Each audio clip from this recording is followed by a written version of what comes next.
بسم الله الرحمن الرحيم مدحوينها جمهورية الصومالي لان مدن موسبيح عبدي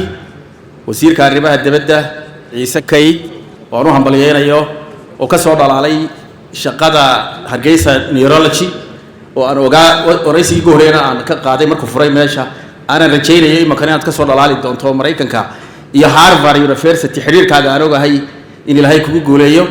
وزير كوحبر الشدة أحمد تورنو ومعلمنا دادال بدنا موجي قدوميها كوميشن كتعليم تسرع بروفيسور ديرير سفير كسوماليا وفدية تايوان ألان وإن بدنا نسرقني أنتي هراء قبضوا أي شرطي وأنا أدخل فرح سنة هاي سيدا يوم معمولين هو فنانته وقفل بيا قونتي سايتايو هالكا إنترنت كا يرديدو كا بلاي جريني سيو سومالي دويستو تاين عدة لتومين سفير كسوماليا نسبو فدية in tebe in Taiwan ambassador Mohamed Haji wana dugo amaanayo inuu shaqadan kaalin weyn ka soo qaatay waayo diblomaasiyadda waa soo maray anigu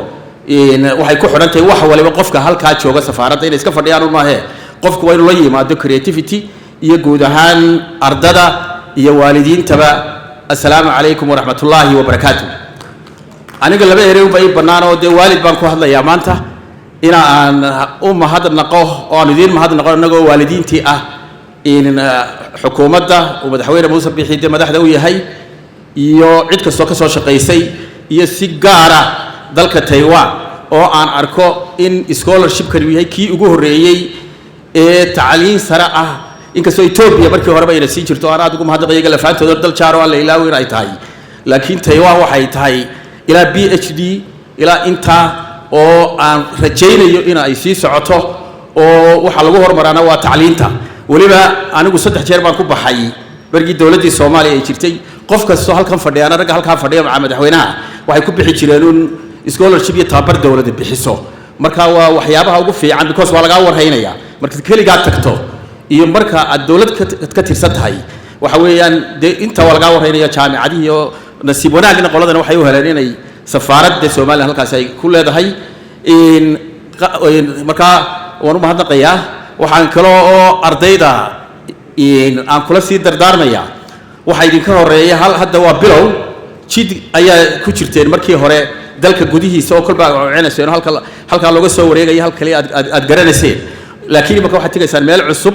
nolol cusub oo adag oo xagga dhaqanka iyo xagga dadaalka qofkii dadaala ayuunba waxelaya wixii kale dib baa laydii soo celinaya anu waan garanayaa waayo scholarship badan baan tegay qaarna raacay 6 bilood ugu horeeyay lagu soo celiyay marka waxa weeyaan wax ka xum oo waji gabax ka xum ma jiro qof intuu iska dayalsaday dabadeetana dib loo soo celiyay in xagga kalena noloshu way adag tahay anigu ma weyniye oo Muuse ay garanayay markaan yaray arday iskuulka ku jiray laakiin 34 sano ka hor ayaa waxaan tagay anoo Korea anoo 3 maalmood iyo 3 habeen sii socday $1 ma sidan wanaga nasiib fiicantii 3 maalmood iyo 3 habeen baan diyaar sii saarnaa marka diyaaradda fuule kala bedeli u bandargaa waa ina qaadataan address-ka qof walba jaamacadda aad ku degayso waxa dhici karta in jaamacaddi ka hor ima weydo telefoonada address-ka weeyaan waa islaalinaysan marka aad maraysan airport-da qof baa ku qoraya imka adduunyada isbasha alaabtan iyo qabo alaaba qabanaysan ma jirto xashiishad baa ku jiri karta balaaya ku jiri karta wayna islaalisaan way in